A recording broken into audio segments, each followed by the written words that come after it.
Ira! Ira! Ang malakas na tawag na yon ni Aling Pasing ang bumulabog sa mahimbing na tulog ni Ira. Malayo pa lang kasi ang ginang ay dinig na agad ang malakas nitong boses. Daig pa nitong tilaok at alarm clock sa lakas ng boses nito. Ang aga naman yata ng chismis ni Aling Pasing. Kamot ulong reklamo ni Ira. Gusto niya sanang ipahinga na muna ang pagod niyang katawan ngayong araw dahil wala siyang trabaho ngayon. Ang kaso mukhang hindi mangyayari dahil ang tinaguriang The Good Marites ng kanilang barangay ay napiling makipagchismisan sa kanya ngayong araw. Wrong timing naman si Aling Pasing. Gusto kong matulog kahit na isang oras lang ngayon Reklamo niya. Na-strict niya kasi ang ilang linggong trabaho sa palengke na walang pahipahinga. Ngalay ang likod. Braso't binti niya dahil bukod sa siya lang ang tindera sa pinapasukang trabaho, ay bibihirang lumapat ang pang-upo niya sa silya. Sunod-sunod ba naman ng mga namimili? Mabigat ang katawan niya na bumangon. Hinanap niya pa muna ang pantali sa buhok at nang makuha yon sa ibabaw ng maliit na lamesang katabi ng kanyang katre, ay itinali niya na agad yon sa tuwid at itim na itim niyang buhok na hanggang bewang niya na ang haba. Sinasadya niyang palaging pahabain ang buhok dahil plano niyang ibenta. Marami nang nagkaka-interes sa buhay na buhay niyang buhok. Ang kaso'y nakukulangan pa siya sa haba. Gusto niyang paabuti ng 5,000 kung sakaling ibebenta niya na ang buhok sa mga gumagawa ng wig. Nag-iipon kasi siya para naman makabili siya ng bubong. Gawa lang kasi sa anahaw ang bubungan ng bahay niya. Medyo marupok na rin gawa ng pabago-bagong klima ng panahon, kaya't kailangan ng palitan. Napapahikab pa ang dalaga ng buksan nitong pinto ng barong-barong niyang bahay. Aling Pasing, bakit ho? Tanong niya rito nung sumaktong huminto ito sa tapat ng pintuan ng bahay niya. Tubig! Pahingang tubig! Hinihingal nitong sabi. Sapo pa nitong dibdib sa sobrang hingal. Mukhang nagmadali ito para lang mapuntahan agad siya. Uy, grabe, napagod ako. Hingal kalabaw nitong reklamo. Haliho muna kayo sa loob. Nilakihan niya ang pagbubukas ng kawayang pinto at pinaanyayahan ang ginang sa loob ng bahay na tanging naiwan sa kanya ng namayapang mga magulang. Siya na lamang ang naroroon. Mas pinili niyang mamuhay ng mag-isa kesa ang isiksik ang sarili sa mga mapang-abuso niyang tiyahin na ginagawa lamang siyang katulong. Kumuha siya ng tubig sa kusina at iniabot yun kay Aling Pasing nang balikan niya ito sa maliit niyang sala na tanging upuan at lamesa lang ang naroroon. Ano hubang dahilan at mukhang nagmamadali naman po yata kayong pumunta rito? Masamang balita ho ba yan o maganda? Usisa niya. Naupo siya sa kawayang bangko katabi ni Aling Pasing at matamang pinagmasda ng may kadaldalang ginang. Ibinigay muna nito sa kanya ang iniinumang baso bago sumagot. Salamat. Salamat, Ira. Ngayon lang ata ako magbabalita ng sobrang pangit. Wala na munang good chismis kasi minamalas ngayon itong lugar natin dahil sa pagdating ng Clint de la Costa na yon. Ngayon mawawala na tayo ng lupa dahil palalayasin na tayo dito nung apo ni Don Felipe. Palibhas ay patay nang Don kaya nasa mga apo na nito ang kapangyarihan sa kung anong nais gawin nito sa lupa nila. Buong akala ko pa naman ay mapapasati na mga lupang kinatitirikan ng mga bahay natin. Dahil yun ang sabi ng Don bago pa man ito mawala. Pero mukhang namali yata tayo ng akala. Iba rin talagang mga mayayaman Walang awa sa kapwa sa ngalan ng salapi. Oo nga't sa kanila ito pero sana naman nagbigay sila ng kahit na konting konsiderasyon man lamang. Agad-agad ang ginawang demolisyon ni hindi man lang magpaabiso. Kawawa yung mga nagtitinda sa bayan. Marami ang nagmamakaawang bigyan ng palugit ang kaso. Matigas yung apo ng Don ni hindi pinakinggan ang hinaing ng mga tao dito sa atin. Ano ho? Paano nangyari yun Diba binigay na ng Don ang lupang ito sa mga taga rito sa atin? Hindi nila pwedeng basta na lang tayong paalisin. Maliwanag pa sa sikat ng araw ang sinabi ng Don na ang lupang kinatitirikan ng mga bahay natin ay atin na dahil bukas sa loob niyang ibinibigay sa atin nung nabubuhay pa siya. Nagkaroon pa nga ng kasulatan ng sa ganun kapag dumating ang araw na ito ay may panglaban tayo. Nasaan na bang ginawang kasultan na yun? Hindi ba't ibinigay yun kay Kapitan? Oh, nasaan na yun? At saka anong karapatan ng Poncio Pilatong yan na basta nalang i-demolish ang mga pinagkukunan ng kabuhayan ng mga kabaryo natin? Sino ba siya? Hysterical na saad ng dalaga. Clint de la Costa, karnal at nag-iisang apo ni Don Felipe de la Costa. Anang ginang na nagpasalubong sa kilay niya. Wala ho akong pake sa kung sino pa siya. Pero tinanong mo kasi. Giit nito. Naiiling na lamang siyang tumayo. Oh, saan ka pupunta? Mabilis sa kanyang sumunod ang ginang dahil basta na lang itong iniwan doon. Sa bayan ho, kailangang masahampulan ng hambog na Clint na yun eh. Sagot niya't akma na sanang lalabas nang pigilan siya ni Aling Pasing sa braso. Nang wala kang suot na bra? Saan nito?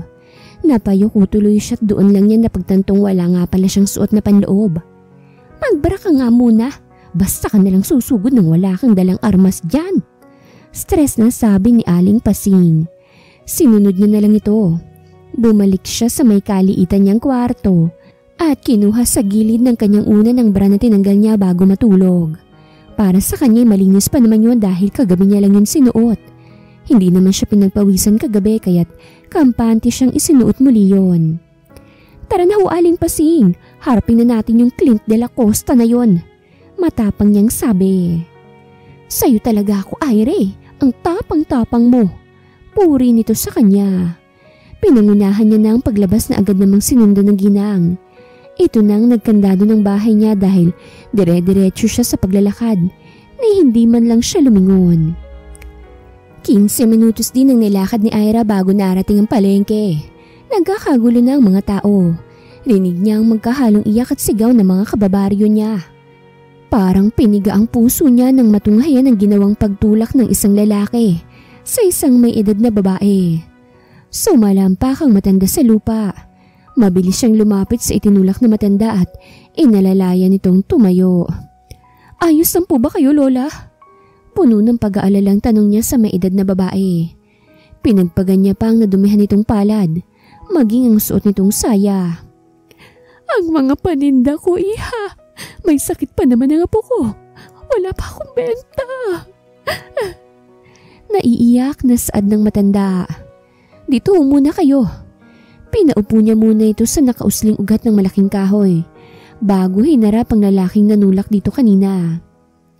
Ganyan ba kayo kawalang puso? Napatay yung mga nagtatrabaho ng marangal, inaagawan niyo na kabuhayan. Kaya lalaki ng katawan mo tapos sa matanda ka papatol? Anong laban yan sa'yo ha? Palatak niya sa lalaki. Miss, ginagawa lang namin ang mga trabaho namin. Mahinahong paliwanag ng lalaki. Kasama ba doon ang pagtulak sa mga matatanda at walang kakayahang labanan yung mga katawan niyo? Mariano, ano nangyayari dyan? May otoridad sa tono ng lalaking lumapit sa kanila. Tumaas ang tingin ng dalaga sa lalaking lumapit. Hindi kasi biro ang laki at ang taas nito. Nagtataglay ito ng perpektong hulma ng katawan at mukha. Ni isang kapintasan ay wala siyang makita sa lalaki. Napakasimpatiko nito. Tipong isang tingin lang ay manghihina ng mga tuhod mo. Lihim ang naging paghanga niya sa lalaki. Boss Clint, pasensya na ho ah. Ito po kasing babae, nakikipag-argumento rin. Sagot ng lalaki sa tanong ng binata. Doon lang ni Clint ibinaling ang tingin sa dalaga. So, ikaw palang sinasabi nilang si Clint de la Costa, ang walang pusong apo ni Don Felipe. Alam mo man lang ba na ibinigay na sa amin ng Don ang mga lupa na kinatitirikan ng mga bahay namin? Matapang na sabi ng dalaga. Ibinigay? Libre na ba ngayon ang lupa? Ako ang siyang may-ari ng lupang ito. Kaya't ako ang mas may karapatang gawin ang kung anumang gusto kong gawin dito. Wala kayong karapatan sa lupang inaapakan nyo. Akin to at hindi sa inyo. Kaya't kunin nyo na mga gamit nyo at umalis kayo sa lupa ko. Matigas na sambit ng binatang ikinakuyom ng kamao ng dalaga. Walang hiya kang lalaki ka? Mga wala kayong puso. Lalo ka ng lalaki ka. Hindi kami aalis dito. Magkamatayan na pero dito lang kami. Matigas na paninindigan niya. Mataman siyang pinagmasdan ng binata. Seryoso lang ito habang minamata siya mula ulo hanggang paa. Yumuko ito't inilapit ang mukha sa kanya. Malamig ang tinging ibinigay nito sa kanya. Para siyang maiihi sa uri ng tingin nito. Nakakatakot. Ngayon lamang nanginig ang kalamnan niya. Ganun ba? Magkamatayan na? Handa ka bang isugal ang basura mong buhay para sa prinsipyo mong iyan? Kaya mong ialay ang katawan mo para sa lupang ito? Malamig na tanong ni Clint sa dalaga. Malaki ang halaga ng lupang to. Hindi sapat ang buhay ng isang gaya mo. Kaya't wag mong ubusin ang pasensya ko, babae, dahil baka magsisi ka. Hindi ako magandang kaaway, lalong hindi sa akin maganda ang nagagalit. Dahil baka kapag nagalit ako, hilingin mong kunin na lang ang buhay mo. Sambit pa nitong nagpahina sa mga tuhod niya. Lihim siyang napalunok. Nawala ang tapang niya lalo pa nang makita ang baril na bumabakat sa suot nitong pantalon. Gamit ang buong lakas, ay pilit niyang itinulak ang binata. Ang kaso ay sa laki at taas nito. Walang naging epekto ang ginawa niyang pagtulak dito. Hindi kami natatakot sa iyo. Ilalaban namin ang mga karapatan namin. Tapang-tapangang paninindigan niya. Meron ba kayong ipinaglalaban? Kung meron, nasaan? Iharap mo sa akin ang pinangahawakan mo. Parang nagyayelo ang mga mata ng binata. Mainit sa pwesto nilang yun pero nilalamig siya sa lamig ng tinging ipinupukol nito sa kanya. Umayos ng tayo si Clint at mataman pa muli siyang pinagmasdan. Humalukip-kip ito at tamad siyang tinignan sa mga mata. Birhen ka pa ba? Kapag kuway tanong nitong nagpakibot sa sentido niya. Ang bastos mo! Pribadong bagay na yon. Hindi ka na birhen. Putol nito sa kanya. Malinis pa ako. Inis niyang turan. Kung ganun may iaalok ako sa'yo. Seryosong saad ng binata. Ano yun? Nanghahamong tanong niya. Katawan mo. Kapalit ng lupang ipinaglalaban mo. Sambit nitong nagpalaglag sa panga niya. Sira ulo ka ba? At sino papayag sa ganyang klase ng alok? Hindi. Hindi ako papayag. Matigas niyang tanggi. Tumangu-tangu lamang ang binata sa kanya bago nito senyasan ng mga tauhan na ituloy ang pagdedemolish ng lugar. Naalarma tuloy ang dalaga. Teka sandali. Maawa ka naman sa mga tao rito. Hindi na namin ilalaban ang lupa. Basta't bigyan mo lang kami ng kahit na konting palugit man lang. Aalis din kami. Pakikiusap niya. Hindi ko alam kung paanong maawa. Ani Clint at tuluyang tinalikuran ng dalaga.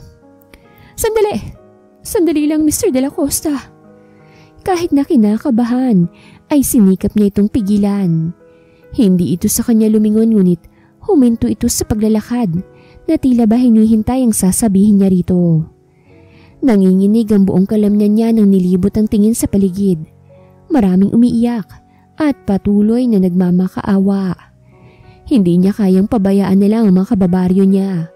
Kaya't kahit nalabag sa loob niya ang offer ng lalaki, ay tatanggapin niya na. Huwag lang nitong pagkaitan ng mga kasama niya sa lugar na yon. Papayag na ako. Sa wakas ay nagawa niyang sabihin yun ng hindi nauutal. Muli namang sumenya si Clint sa isang tauhan. Pinalapit niya sa kanya at inutusang paalisin na ang mga tauhan. Sigurado ba kayo, boss? Pero paano na ang planong pagtatayo ng kasino dito? Hindi si Arman makapaniwalang iaatras ni Clint ang utos nito sa kanila. Bakit nagbago ang isip niyo, boss? Hindi kita binabayaran para questionin ang kung anumang desisyon ko. Sundin mo ang utos ko. Paatrasin mo ang mga tao natin.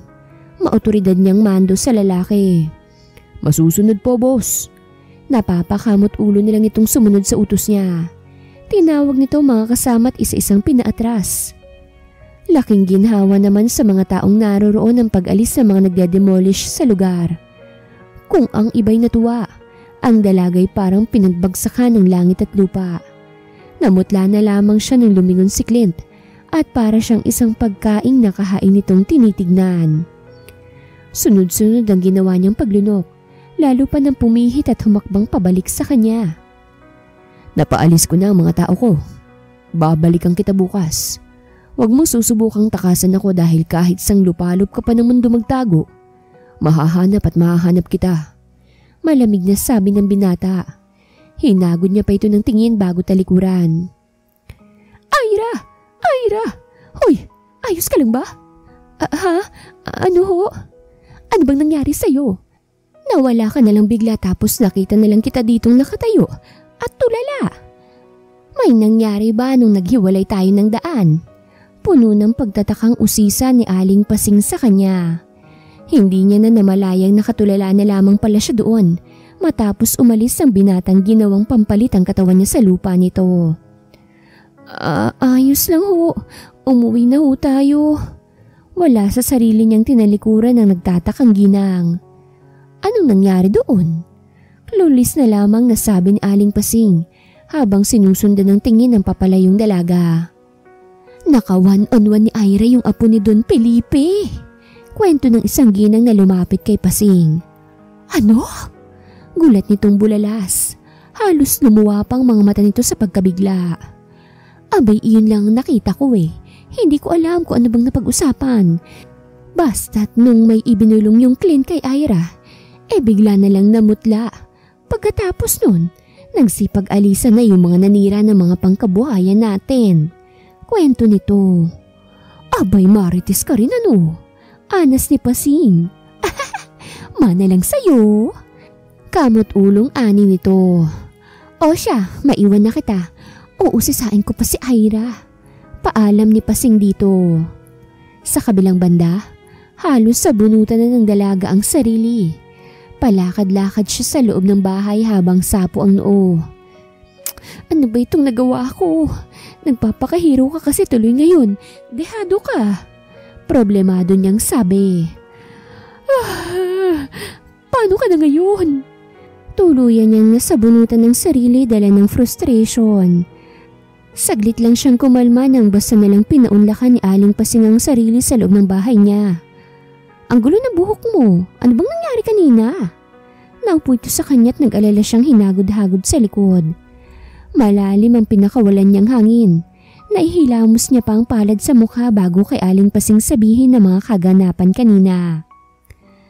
Katawan ko ho. Katawan ko ang naging collateral para sa lupang ito. Ayoko ho nung una kaso naawa ko sa mga kababaryo natin na walang ibang pupuntahan. Ano? Napatayo sa gulat ang ginang. Kumalma ho kayo. Wala naman na po tayong magagawa eh. Malungkot niyang sabi na nagpabuntong hininga sa ginang na naaawa sa kanya. Hindi mo naman kailangang gawin yon, Ira. Bumalik ito sa pagkakaupo at muli siyang hinagod-hagod sa likod. Inayos-ayos pa nito ang buhok niya at malungkot nang initian. Takasan natin. Kapag kuway suwestyon itong mariin niyang tinanggihan. Mayaman ho ang Clint na yun. Kapag mapera ka, walang imposible sa'yo. Kaya't baliwala rin ho. Tatanggapin ko na lang sigurong kapalaran kong ito. Wala naman ho mawawala sa akin eh. Mag-isa na lang ho ako. Wala akong pamilya kaya't ayos lang na gawin akong kapalit nitong lupang inaakala nating atin. Malungkot niyang sabi. Wag na ho kayong mag-alala pa sa akin, Aling Pasing. Ayos lang ho ako. Magiging maayos po ako. Tapik sa balikat ang ibinigay niya sa ginang bago dito yumakap. Parang nanay niya na rin kasi ang ginang. Anak na rin naman ang turing nito sa kanya. Namayani ang katahimikan sa pagitan nilang dalawa. Kapwa nilang pinakikiramdaman ang isa't isa. Pero pwede ka pa namang umatras. Anang ginang. Malungkot na lamang siyang numiti kasabay ng kanyang pag-iling. Kung sana, ganun lang po yun kadali eh. Bakit po hindi? Mahina niyang sabi. Mukhang kahit na anong advice at suwestyon ko hindi mo na rin naman pakikinggan dahil buo na ang pasya mo. Kahit panariyan sa dibdib mo ang takot. Basta't kung may mangyari man ay tawagan mo ang number ko. Memoryado mo naman yun, hindi ba? Sasaklolohan kagad kita. Isa pang mahigpit na yakap ang ibinigay sa kanya ni Aling Pasing bago siya nito iniwan doon. Nakiusap na rin kasi siyang iwan muna nang makapag-isip ng may linaw. Ang kaso, kahit na anong isip niya sa mga pwede niyang gawin ay pinangungunahan pa rin siya ng takot. Dahil iniisip niyang kapag tumakas siya ay tiyak niyang babalikan ni Clint ang mga tao dito sa kanila at pilit na paalisin. Marahas na lamang siyang bumuga ng hangin. Ito na yata talagang kapalaran ko. Mabigat niyang sabi. Sa huling pagkakataon ay muli niyang inilibot ang tingin sa bahay na bagaman maliit ay nagsilbing silungan niya sa araw-araw na sinusubok siya ng buhay. Tinapos niya na munang ayusin ang mga gamit. Kumain na rin siya at naglinis ng katawan bago ipahinga ang sarili. Kinabukasan ay sunod-sunod na katok ang nagpaalarma kay Ira. Kasalukuyan siya noong naghahanda ng agahan. Sandali! Nauutal niya pang sabi. Para na kasing sisirain ang nasa labas ang pintuan ng bahay niya. Ano ba? Plano mo ba talagang sirain itong bahay ko? Iritan niyang sabi nang sa wakas ay mapagbuksan ng inaasahang panauhin. Bahay ba to? Kunot ang noon ni Clint nang ilibot ang tingin sa loob ng bahay niya. Abay, ano sa tingin mo? Napipikon niyang sabi. Parang kulungan ng baboy. Anas nitong nagpakibot sa sentido niya. Namewang siya't pinantayan ang tinging ibinibigay nito sa kanya. Giyabang mo ah. Hindi porket mayaman ka may karapatan ka ng manglait ng bahay ng may bahay. Huwag ka nang papasok dito at baka ma-impeksyon ka pa. Kulungan to ng baboy, hindi ba? Maghintay ka dyan sa labas. Dala ng inis ay pabalyan niyang isinarado ang pinto. Napakurap-kurap na lamang ang binata. Hindi inaasahang gagawin yun ng dalaga. Hey, buwan! Buksan mo ito kung hindi sisirain ko na talaga to. Banta ni Clint. Hindi niya man gustong pumasok sa loob dahil sobrang sela niya sa dumi. Ay hindi naman siya pwedeng manatili sa labas. Lalo't sobrang init. Eh di sirain mo. Hamon ng dalaga sa binata. Isa. Napipiko na talagang binata. Kung pwede niya lang talagang tirisin ng dalaga sa loob, ay baka kanina niya pa yung ginawa. Namumuro na kasi ito. Ito lang din kasi ang nakakagawang pakuluin ang dugo niya sa loob ng maiksing oras. 2, 3. Kahit umabot ka pa ng 10 sa pagbibilang, hindi kita papapasukin dito. Manigas ka dyan, total judgmental ka naman. Tiisin mo yung init hanggang sa matusta ka. Matutong ka sana dyan. Palatak sa kanya ng dalaga. Naihilamos niya tuloy ang palad sa muka. Damn this woman. Mahinang mura niya sa babae. Hindi nagpapatalo. Dagdag niya. Tsaka bumugan ang hangin upang kalmahin ang sarili. Malalagot ka sa akin. Isa. Ngayon ay mahinahon na ang tono ni Clint. Bagaman naroroon pa rin ang pagbabanta. Ilang minuto rin bago siya pagbuksan muli ng dalaga. Simba ko lang mukha nang patuluyin siya. Madumi ang upuan kaya tumayo ka dyan hanggang kailan mo gusto. Magaspang nasabi ng dalaga. Humalukip-kip na lamang si Clint na abala sa paggala ng tingin sa bahay na bagaman maliit ay napakalinis at ang aliwalas ding tignan. Malinis ba ang tubig niyo rito? Kapag kuway tanong ni Clint kay Ira. Hindi, lasang kalawang kahit huwag ka nang uminom. Pabalang nasagot ng dalaga. Umarko tuloy ang kilay ni Clint. Kung ganun bakit niyo iniinom? Kasi trip namin. Piloso pong sagot nito sa kanya. Seryoso ako pero bastos ka kung sumagot. Ganyan ba ugali mo? Kung oo, pues ang pangit.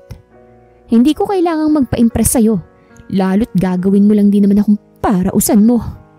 Dire-diretso nitong sabi na nagpakunot sa noo niya. Parausan? Sino nagsabi? Nagpapatawa ka ba? Mapang-insulto ang todong iyon ng binata. Hindi porket tinanong kita kung berhen ka.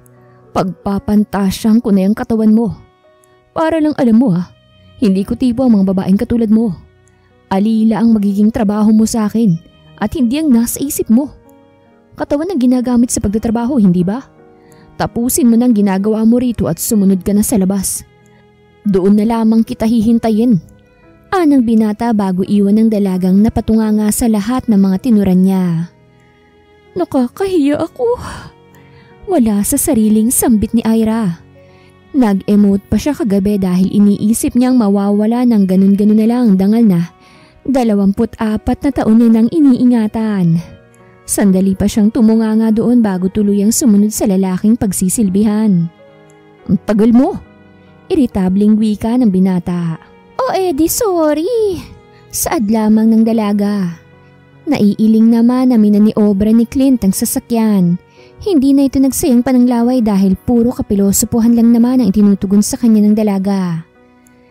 Mahigit 4 na oras din ang inabot ng kanilang biyahe bago marating ang Costa de Amore, ang malapraisong lugar kung saan si Clint nagpatayo ng sariling mansyon.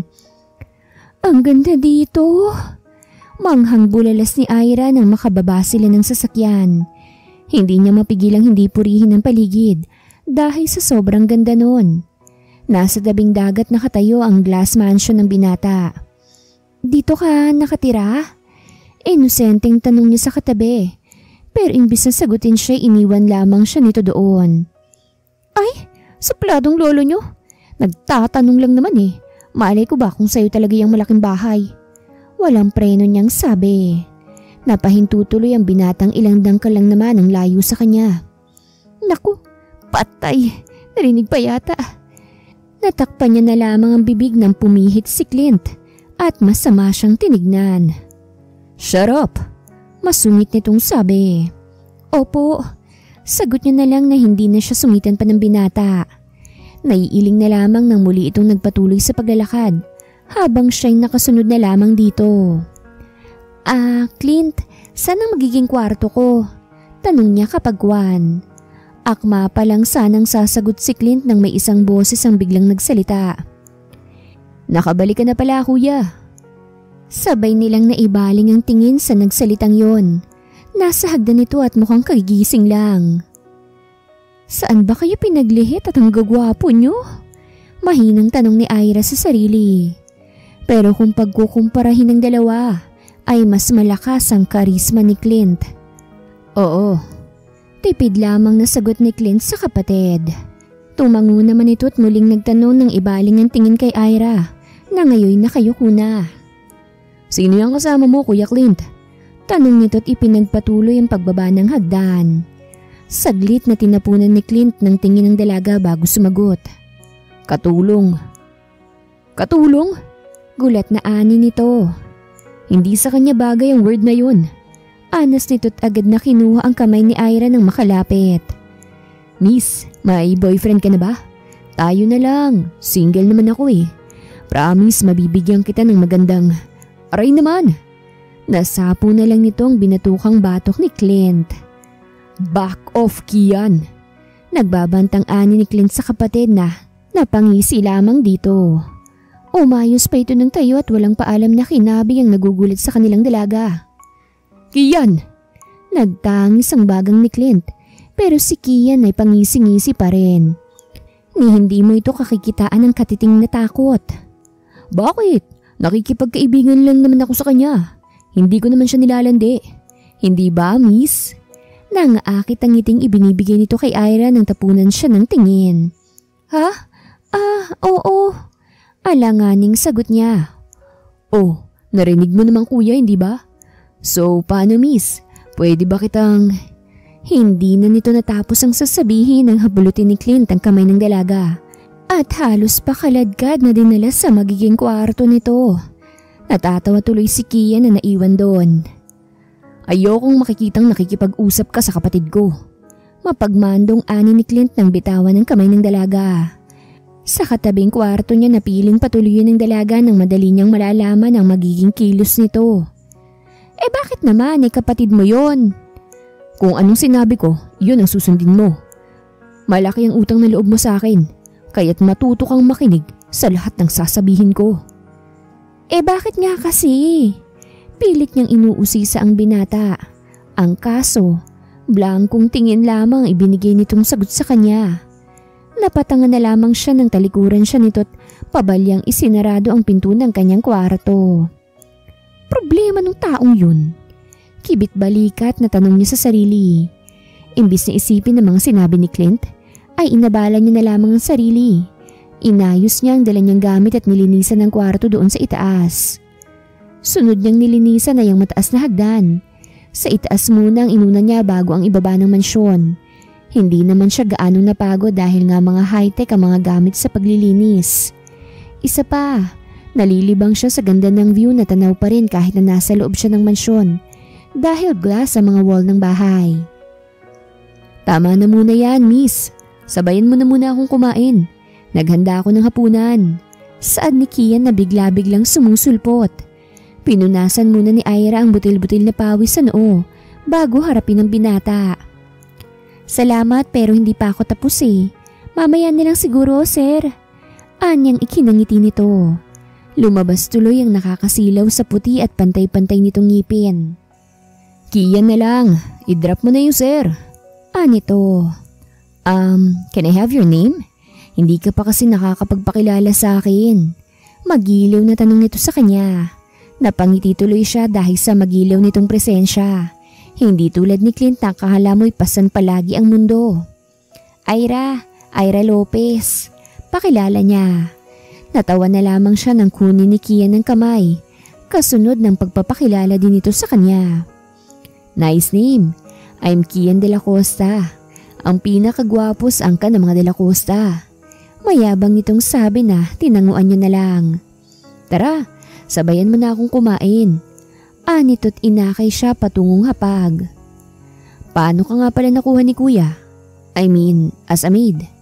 Naroroon na sila sa harap ng hapag nang magtanong muli si Kian. Mahabang kwento, sagot ni Ira. Di paiksiin mo, ako nang mag-a-adjust. Anitong nagpangiwi sa dalaga. Dali na, makikinig ako. Saad pa nito. Mas napangiwi lamang ang dalaga dahil halatang nagpapakyut sa kanya si Kian. Huwag mo nang alamin kasi. Nag-iwas na lamang siya ng tingin upang hindi na siya kulitin pa ng binata. Okay, but if you need help, magsabi ka lang. Madali akong asahan. Sambit nito kapag kuha na tinutugon niya ng isang tipid na tango. Matapos kumain ay hinugasan na ni Ira mga pinagkainan nila. Sinubukan niyang tawagin si Clint para makakain na rin ito. Ang kaso ay hindi nito binubuksan ang pinto ng kwarto, kaya't hinayaan niya na lang. Inabalan niya ang sarili nang madali niyang matapos ang trabaho. Ang sakit ng likod ko. Panay siyang hilot sa parting yun ng katawan niyang ngalay ng sobra. Uy, nakakatamad lang kasi wala akong matatanggap na sweldo. Mahinang reklamo niya. Sinong nagsabing wala? Ay, kabayo ka. Nasapo niya na lang ang dibdib sa biglaang pagsulpot na yon ng binatang kanina pang nagkukulong sa kwarto nito. I'm not a horse. Simba ko lang mukhang sambit nito. Natural na sa akin yun kapag nagugulat ako. Paliwanag niya. Kumain ka na ba? Ipaghahanda kita. Tanong niya nang makahuma. Sa labas ako kakain. Magbihis ka dahil sasamahan mo ko. Mando nito. Hindi niyo ba kayang kumain ng walang kasama? Hindi niya mapigilang itanong yun dito. I've warned you na lumayo ka sa kapatid ko, hindi ba? Sa isang kisap mata, naglaho ang kapayapaan sa mukha ni Clint at napalitan ng dilim. Dahan-dahan pa itong lumapit sa dalagang ngayon unti-unting napapaatras. Hindi ka ba marunong makinig ha, Ira? Matigas na tanong nito sa kanya. Lihim na lang siyang napalunok lalo pa nang yumuko ito at kulang na lang ay hagkan siya sa sobrang lapit ng mga mukha nila. Nakagat niya na lamang ang labi nang maramdaman ng malamig na pader, pati na ang pagtukod ni Clint ng kamay sa pagitan niya upang hindi siya rito makawala. Ano naman, magkapatid naman kayo at nagtatrabaho ako dito kaya't natural lang na magkausap kami ng kapatid mo. At tsaka bakit ba parang big deal sa'yo? Ano bang masama sa pagiging makatao? Kahit nasa dibdib niya ang takot ay lakas loob siya ditong nagtanong. Because you're mine. Alila kita, kaya sa akin ka lang magsisilbit hindi sa iba. Naiintindihan mo ba? Madiin itong sabi kasunod ng malakas nitong paghampas ng palad sa pader na ikinapikit niya ng mariin. Last warning ko na ito sa'yo. Ayoko nang makikita kang nakikipag-usap sa kapatid ko. Nagkakaintindihan ba tayo? Ngayoy mahinahon na ang boses nito pero hindi niya pa rin mapigilan ng balahibo niya sa katawan na kusang magtaasan. Pabulong kasi siyang winaraningan ng lalaki, kaya papaanong hindi siya kikilabutan. Naiintindihan mo ba? Ulit pa nito. Oo. Nauutal pang sagot niya. Nakahinga na lamang siya nang maluwag nang dumistansya na sa kanya si Clint. Iwan mo na yung ginagawa mo't umakyat ka na't magbihis. Sa labas ako maghihintay. Yun lang at iniwan na siya nito. bang problema niya? Napatukod na lang siya sa tuhod. Bigla kasi siyang nanghina. Nakakapanghina naman kasi ang presensya, lalo na ang ugaling meron ng isang Clint de la Costa. I said hurry up! Umalingaw-ngaw ang bruskong boses ni Clint sa malawak na salas. Nang paglingon nito ay naroroon pa rin sa kinatatayuan nito ang dalaga. Taranta, sandali naman! Leche, atakin ako sa puso sa iyong lalaki ki. Palatak niya. Hinawi niya pa muna ang buhok bago lakad takbong tinahak ang daan patungo sa kanyang silid. Masyadong demanding ng mukong ngayon. Bubulong-bulong na reklamo niya nang makarating sa inuukupang kwarto. Naghilamos lang muna siya ng sipilyo bago basta nalang bumunot ng damit na isusuot sa closet na pinaglagyan niya ng mga dalang damit. Kilos pagong. Iritang wika ng binata nang makababa na siya at makapasok sa loob ng kotse nito. O edi sorry po. Sagot niya na lang ngunit ang mukha niya ay simbakol. Pakiayos nga yung mukha mo. Anas ni Clint na nagpatikwas ng isa niyang kilay. Bakit? May sira ba itong maganda kong mukha at kailangan kong ayusin? Ayos ka lang. Bakit kaya hindi yung ugali mo ayusin mo? Sinadya niyang hinaan ang huling sinabi. Kaso mukhang hindi dito nakatakas ang panghuling sinambit niya. Dahil nalukot na naman ang gwapo nitong mukha. Oh, magsusungit ka na naman. Sinimulan mo kaya? Huwag kang mapikon dyan. Magmaneho ka na. Gutom ka na, hindi ba? Anas niya rito. Lihim na lang siyang napangiti ng bumuntong hininga sa kanyang binata at walang imik na binalingan ng harap ng sasakyan kapag kuway tuluyan yung minaneho. Ilang minuto din silang naghanap ng makakainan bago nila napagdesisyon ng huminto at kumain na lang sa nadaan ng isang Filipino cuisine na restaurant. Pumili ka na lang ng makakain mo. Hindi ka naman siguro ganun ka-ignorante sa mga ganito. Mahinahon ng tono ni Clint pero hindi ni Ira maiwasang hindi mahiya dahil hindi man lang ni Clint hinaan ang boses. Para bang ipinamumukha nito sa kanya na mahirap siya habang ito'y nasa tugatog dahil sa yamang taglay nito. Hindi na lamang siya umimik. Tapos naman siya ng high school kaya't hindi siya masasabihang mangmang.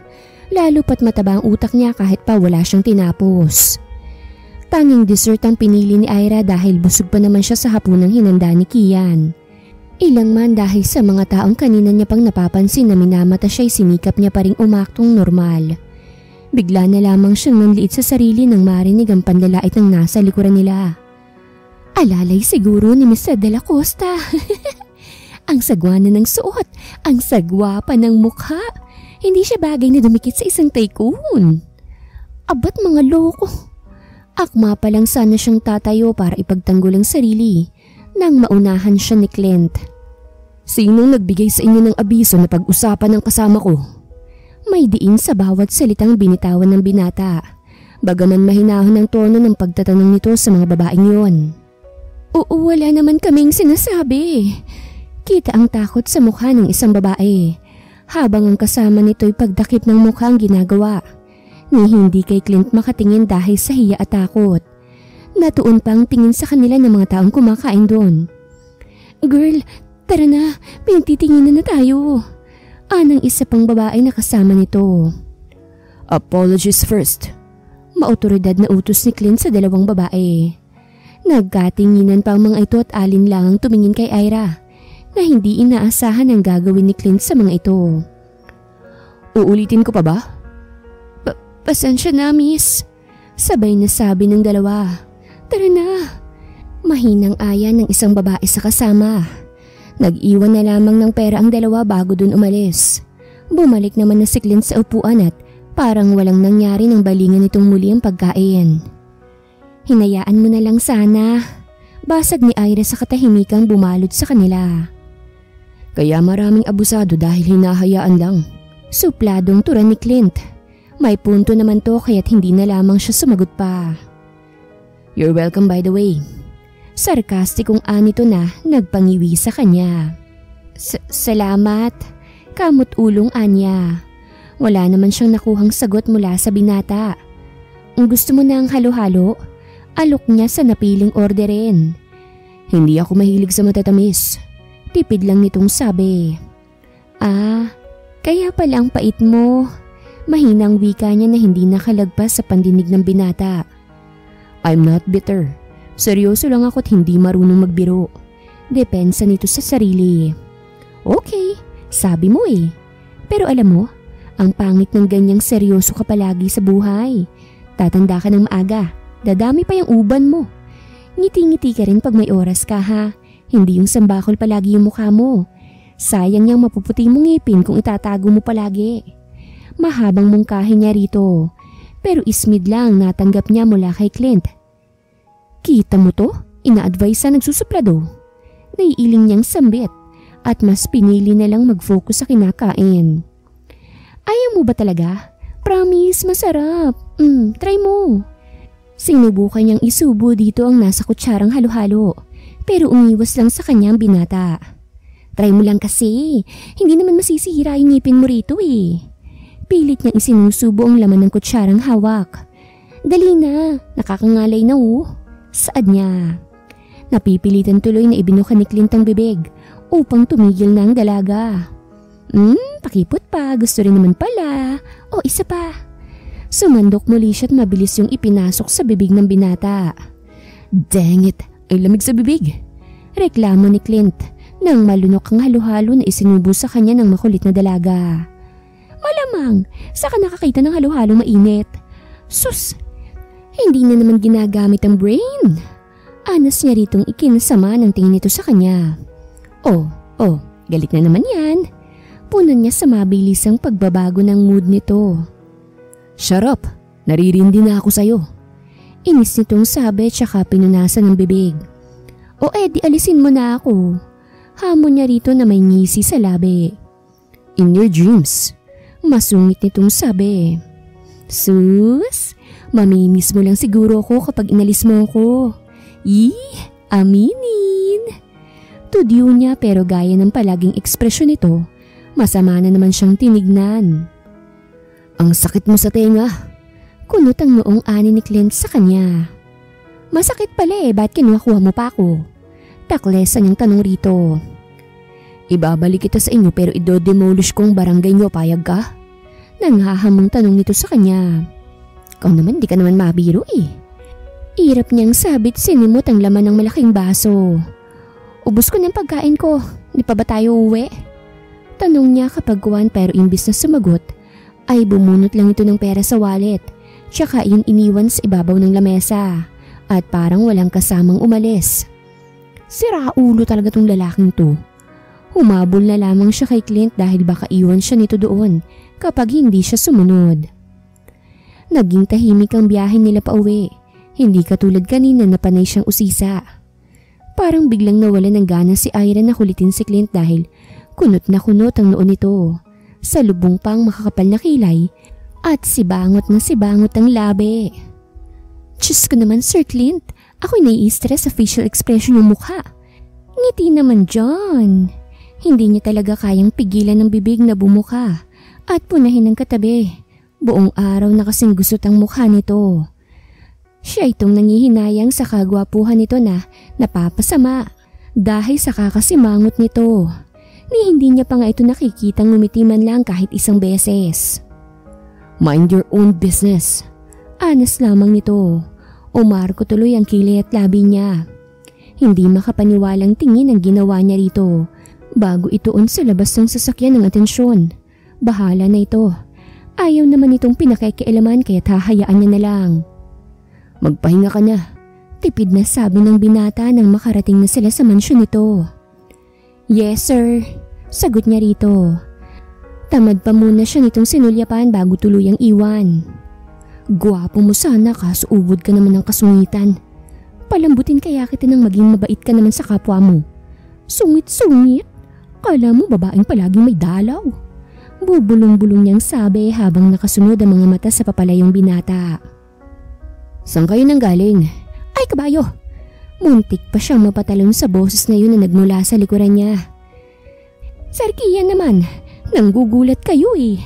Reklamo niya sa binata nang harapin niya ito. Sorry kung nagulat kita. Hinging pa umanhin ito. Kian na lang, alisin mo na yung sir. Malambing pa nitong sabi. San ulit kayo galing ni kuya? Ulit pa nito sa naging tanong nito kanina. Diyan lang sa labas. Nagpasama kasing kuya mo na kumain, kaya yun, sinamahan ko dahil mukhang hindi kayang kumain mag-isa eh. Panay nga lang pagsusungit ang ginawa niya. Pero ayos lang dahil may suhol na libre. Nga pala, ba't gising ka pa? Medyo malalim na rin ang gabi ah. Di ka ba dinadalaw ng antok? Tanong niya. May hawak kasi itong tasa na may lamang gatas. Hindi pa eh, kaya nga ako nito nagtimpla. Gusto ko nga sanang sa'yo magpatimpla kaso nung tignan ko yung kwarto mo wala ka. Saad nito? Napakamo tuloy siya ng batok. Gusto mo rin bang igawa kita? Ay naku, hindi na, salamat na lang. Mabilis niyang tanggi dahil bukod sa puno na ang tiyan niya, ay nahihiya siya rito kahit pa napakabait nito sa kanya. O sige ka, magtatampo ako. Parang bata nitong sabi. Napapangiwi tuloy siya dahil sa pagpapakyut nito na may halong pakonsensya effect. Sige pero kukunti lang ha. Napipilitan niyang sabi. Lumawak tuloy bigla ang ngiti sa labi ng binata. Napaigdad na lamang siya nang akbayan siya nito't inakay patungong kusina. Maupo ka lang muna. Pinaghila pa siya nito ng bangko at kulang na lang ay alalayan pa siya sa pag-upo. Inilagay na muna ni Kian ang tinimplang gatas sa sarili doon sa ibabaw ng lamesa bago magtungo sa may lababo. Panay lang ang tingin ni Ira sa malambing at mabait na mukha ng binata habang ginagawa nito ang offer na gatas sa kanya. Ang swerte ng babaeng mamahalin nito. Mahina niyang sabi. Naipit niya na lang bigla ang labi nang lumingon nito sa kanya at ubod ng tamis na ngumiti.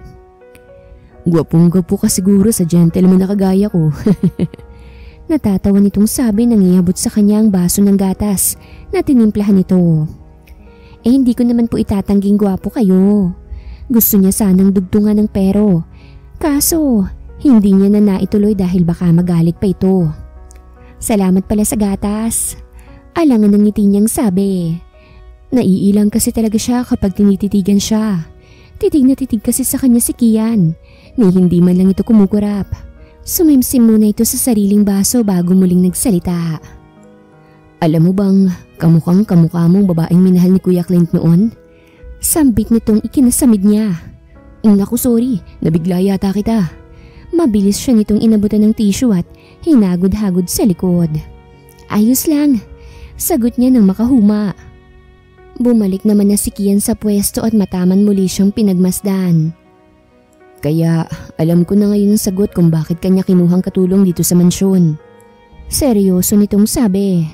Naku-curious siya sa kwento ni Kian pero nahihiya naman siyang magtanong. Hindi na rin ako nagtataka kung bakit ganun na lang kagaspang ang ugaling ipinapakita ni Kuya sa'yo. Bakit? Sa wakas ay tanong niya. Malungkot na ngumiti ang binata bago siya sagutin. Dahil niloko ni Sabina si Kuya. Ang masakit pa, ipinalaglag nito ang bunga ng pagmamahal sa kanya ni Kuya Clint. Mas naging triple ang sakit para kay Kuya nang maaksidente si Sabina, kasamang lalaking pinalit nito kay Kuya Clint na nagsanhi ng maaga nitong pagkawala. Napuno si Kuya ng galit sa puso matapos ang insidenteng yun. Hindi na rin siya sumubok pang makipagrelasyon lalo na ang magmahal muli ng wagas. Ramdam niya ang sakit sa bawat salitang binibitawan ni Kian.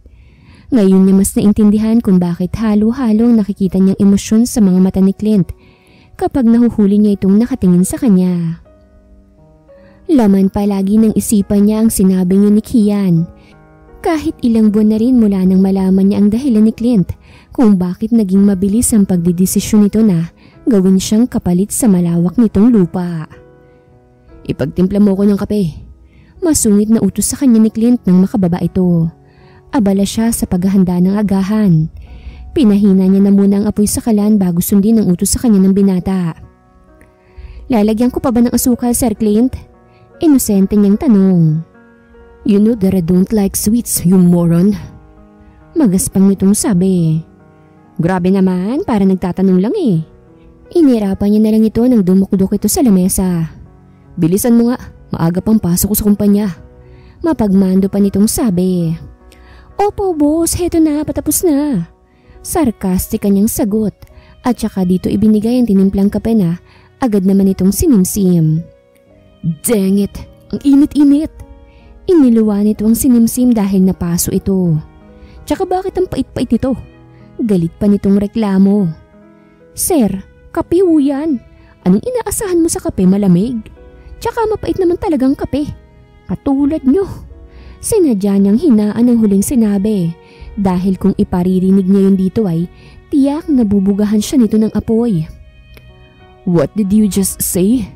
Kunot ang noong tanong nito sa kanya. Wala.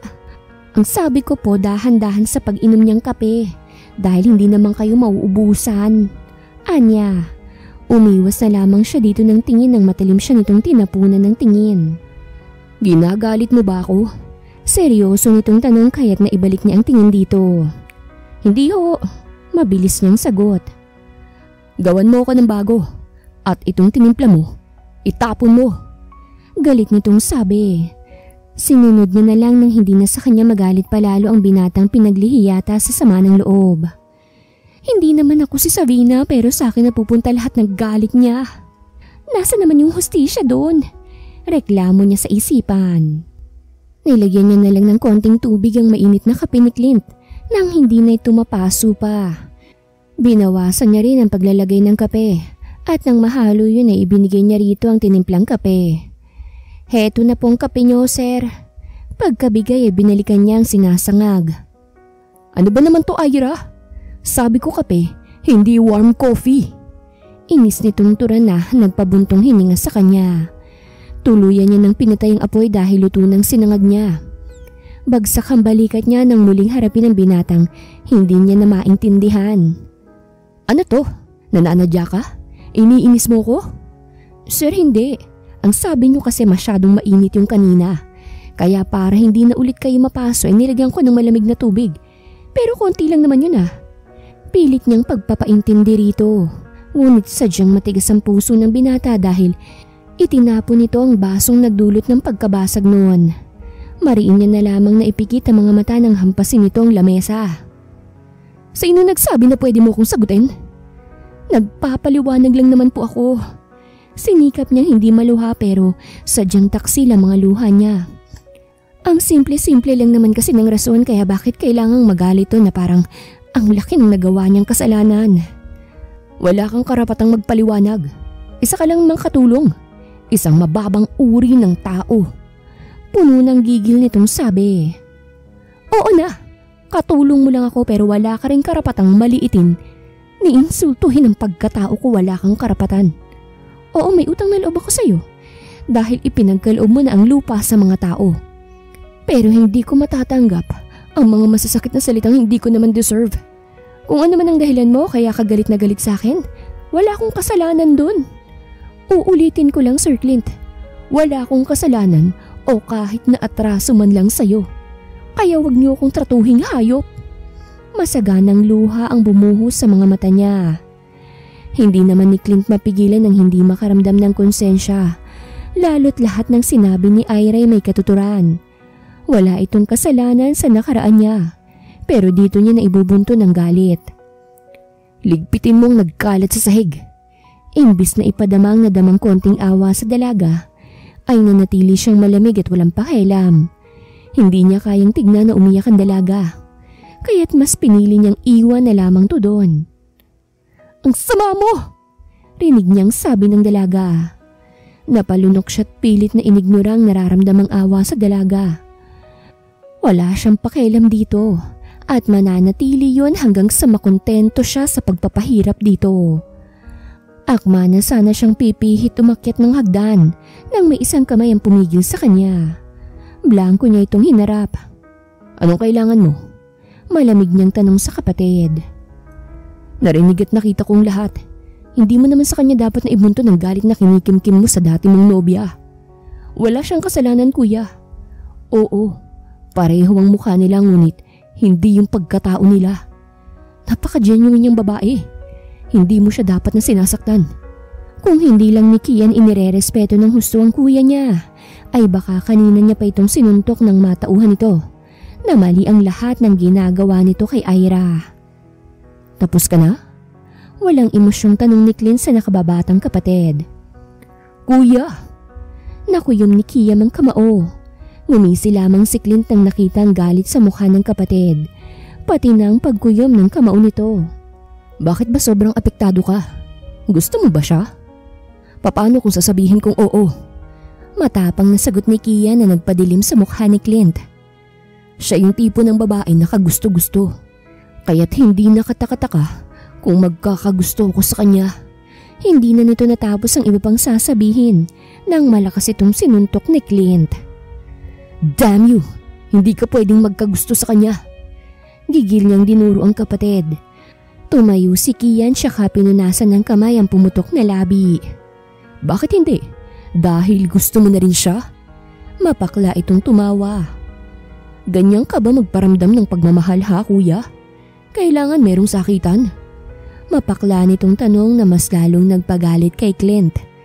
Sinugod muli nito ang kapatid at walang awang pinagsusuntok. Nakakatama naman si Kian pero dahil mas malaki ang katawan at mas matangkad si Clint, ay nadedehado ito. Shut the heck up! Wala kang alam, kaya't manahimik ka na. Gigil niyang sambit tsaka binitawan ng kapatid. Diyos mio! Kian! Sabay silang napatingin kay Ira na puno ng pag-aalala. Kahit nahirap ay nagawa pang ngumiti ni Kian dahil sa pagdalos sa kanya ng dalaga. Samantalang si Clint ay hindi maipintang mukha. Wala ka namang ibang alam na gawin kung hindi ang manakit? Pati kapatid mo dinadamay mo. Ano ba talagang problema mo? Kahit na merong takot sa dibdib ay sinikap niyang sumbatan ng binata. Sobra na kasi ito. Pati kapatid nito ay dinadamay sa init ng ulo. Umalis ka dyan. Blanco ang mukhang mando nito sa kanya. Ngunit mariin siyang tumanggi. Hindi sa lahat ng oras masusunod ang lahat ng gusto at nais mo. Mali ka na eh. Sobra na. Niyakap at hinaplos niya ang mukha ni Kian dala ng labis na pagkahabag. Nagulat na lang siya nang mabilis na tadyakan ni Clint ang sikmura ng kapatid. At parang sako ng bigas na dinala siya patungo sa kwarto nito. Mapapatay kita, Clint! Hirap na sigaw ni Kian. Tuluyang nawala ang respeto nito sa nakatatandang kapatid. Yung respeto ay napalitan na ng puot dahil pati ito'y idinamay. Halos gumapang na ito masundan lamang ang kapatid na tinangay ang dalagang tinatangi. Ngunit dahil napuruhan ito ni Clint ay nawala na lang ito ng malay. Clint! Ano ba? Ibaba mo ako! Kailangan ako ni Kian! Pilit namang kumakawala si Ira. Pinagpapapalo niya na si Clint sa likod. Ngunit tila baliwala lamang dito ang ginagawa niya. Aray! Napasiksik na lamang siya sa dulo ng kama nang ibagsak siya doon ni Clint. Halos namutla siya nang tanggalin itong sinturon at madilim ang mukha na sumampas sa kama. Anong gagawin mo? Takot ang bumalot sa kanya nang hablutin siya ni Clint at parang hostage na tinalian sa kamay gamit ang sinturon nito. Unang apak mo pa lang dito binalaan na kita na layuan ng lalaking yun. Pero hindi mo ko pinakinggan. Katawan mo kapalit ng lupa, hindi ba? Kaya't ngayon sisingilin na kita. Pagkasabi mabilis itong kinubabawan ng dalaga at walang kung ano-anong pinunit ang suot nitong saplot. Clint! Wag! Please! Hindi na ako uulit. Makikinig na ako sa'yo basta't wag mo lang ituloy ito. Nakikiusap ako sa'yo. Hindi ako siya. Ako si Ira Lopez. Isang mahirap na mamamayan lang. Huwag mong ibuntun sa akin ang kasalanan ng ibang tao. Dahil lang sa magkamukha kami. Magkaiba kami. Huwag mo akong parusahan sa bagay na wala akong kinalaman. Please, Clint. Alam kong may kabutihan pa rin dyan sa puso mo. Napupuno ka lamang ng galit. Palayain mo ng sarili mo sa nakaraang matagal ng tapos. Umiiyak na pakiusap niya. Ngunit naging sarado ang isipan ng binata. Magpagparusa ang halik na ibinigay nito. Hindi ito naging maingat sa kanya kaya't wala siyang ibang ginawa kung hindi ang umiyak at impit na dumaing sa kapangahasang ginagawa sa kanya ng binata. Nagiiwan to ng marka sa bawat parte ng katawan niya. Halos manginig din siya sa paulit-ulit na ginagawa nitong pagsamba sa pagkababae niya. Wala itong pinalalampas ni isang parte. Lahat ay pinasadahan ng kamay at labi nito.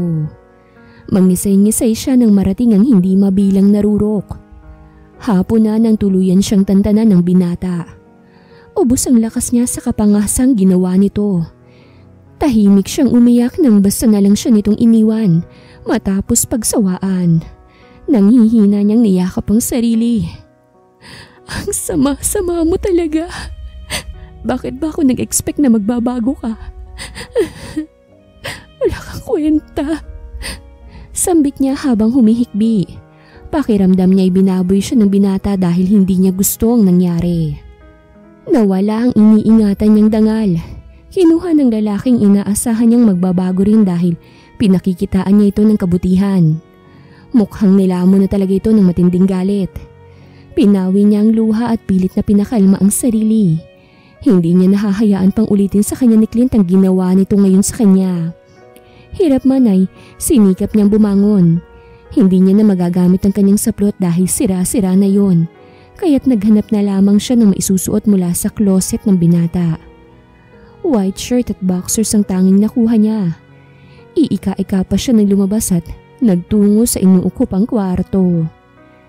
Inindama ng nawasak na dangalay, ginawa niya pa rin ang dapat na gawin.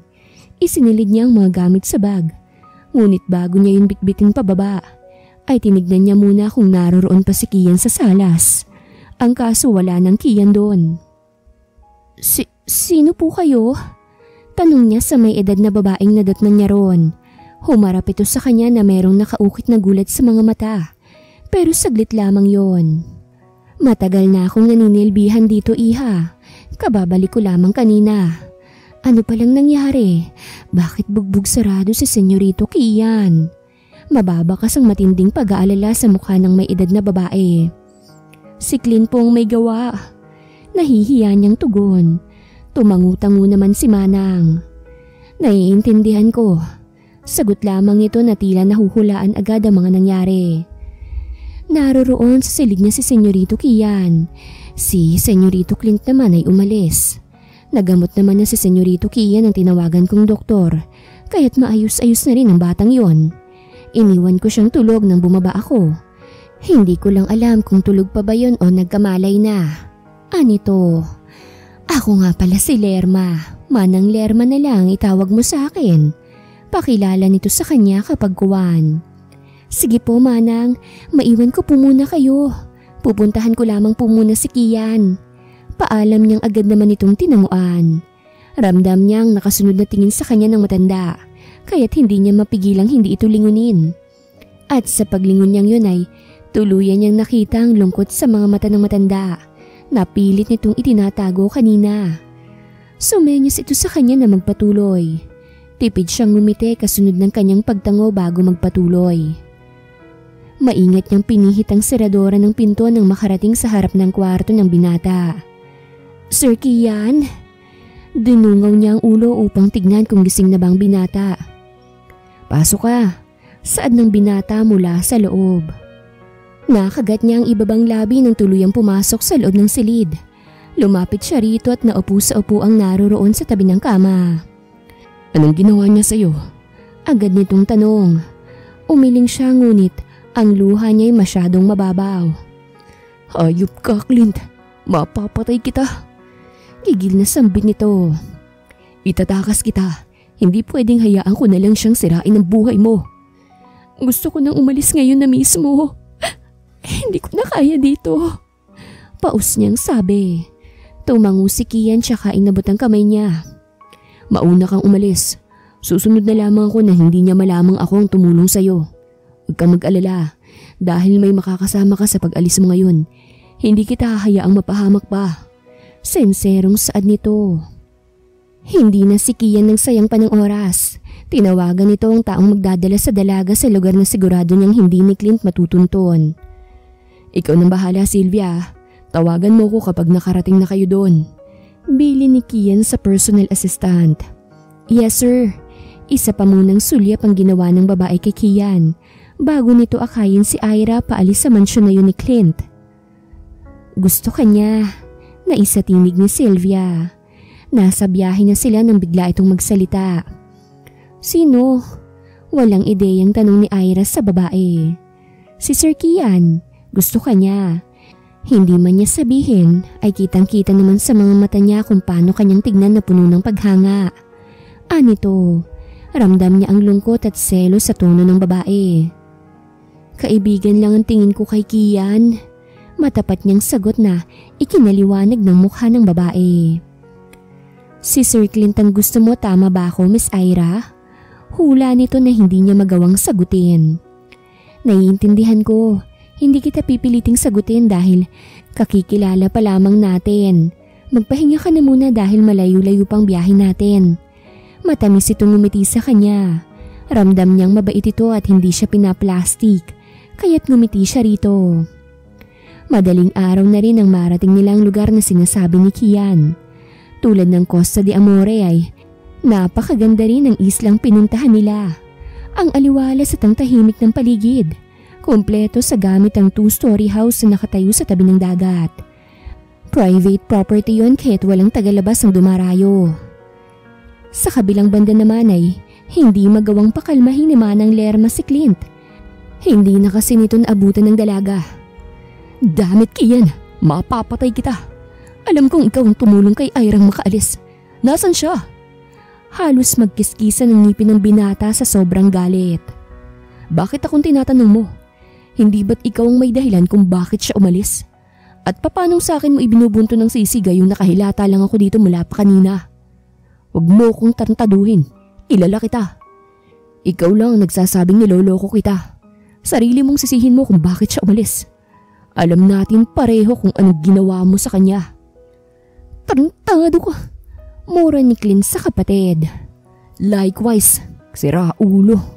Sagot ni Kian. Susugurin sana ito ni Clint nang pumagitna na si Manang Lerma. Sus Mariosep kayo, parang hindi kayo magkapatid.